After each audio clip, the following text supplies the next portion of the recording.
right, what's going on, everybody? So I just wanted to talk about a couple of these things that are happening in South Dakota, and there's this huge smear campaign going in against the IM27, the legalization for recreational marijuana in South Dakota that's happening on November 8th. If you haven't voted yet, go out and vote early if you can. Definitely vote on November 8th. We need all the help that we can to get this passed again. That's right, again, we did vote in 2020 in legalized marijuana. Of course, the corrupt Kristi Noem, she put $400,000 of our own taxpayer dollars up for a sheriff to file a lawsuit and make the Supreme Court overturn it as unconstitutional, even though if you talk to somebody like myself with a horticultural degree or a botanist, they argued that we were changing multiple subjects to the state's constitution at one time, which they had medical marijuana, recreational marijuana, and hemp on it. All of that is the same plant. It's all cannabis. So, from my perspective, it was the same plant. It was just been broken up by our current government's status on marijuana, which I don't personally believe in. So definitely go out to vote legalize yes on marijuana for recreational sales in South Dakota. And I wanted to talk about this smear campaign that's happening with these people here, the Protecting South Dakota Kids. And they're talking about how, we have to make sure our kids don't get it. This is something that's been fear-mongered in politics for decades, right? We've got to make sure that it doesn't happen to the kids. We've got to protect our children. And here's the thing. Somebody like myself there's so many younger people like myself who I don't even have kids and I don't want kids and I don't plan on having kids. So why is it up when I want to use recreational marijuana as a 33-year-old and I legalize it to vote for adults use? I have no interest in kid using cannabis. I don't want your kids to use cannabis. I think that comes back to you as a parent. Why is it being pushed on our news and all the news articles?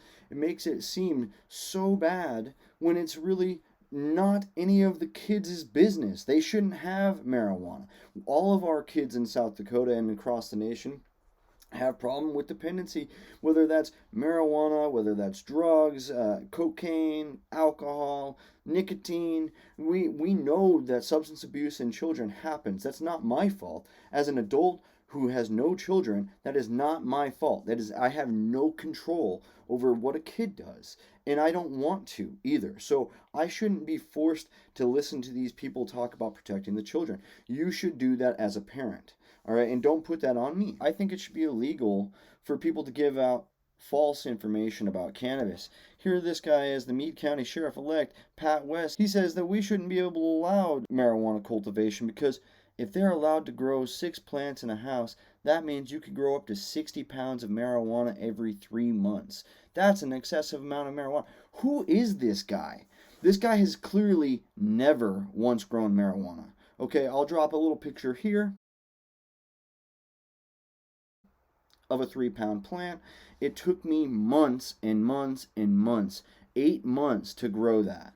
And it was 3 pounds. It was outside. It was 8 feet tall. There is no way that an indoor cultivator can produce 60 pounds of marijuana every 3 months unless they are blowing out an entire house. It would have to be like a 5-bedroom house. Every single room inside the house maxed out. And this is fear-mongering. This is being pushed to all the South Dakota people so they can be told, oh, this is what's possible, and it's going to encourage the black market. I listened to this lady the other day argue that black market's going to thrive. Well, let's talk about it. The black market's always going to thrive, no matter what. It's not our faults. As legal voters, we want to put something into a legal stance. We want to check IDs. We want to make sure kids don't have access to it. We want to do it in a regulatory fashion, just like we have alcohol. We want to be responsible about the use. We want to have freedom of choice here in America, and we want to know that our votes matter. All right, so especially too, when you go to the county and over half of our taxpayer dollars are being spent on the schools And the schools are, let's face it, garbage. They don't pay the teachers anything, and the education that they're getting here in this state is garbage. I went to public school here. All right, so please spare me your argument about we need to protect the kids. We need to respect the voters' rights to put something on the ballot and then be allowed to vote on that and not have people smear it with things that are not factual.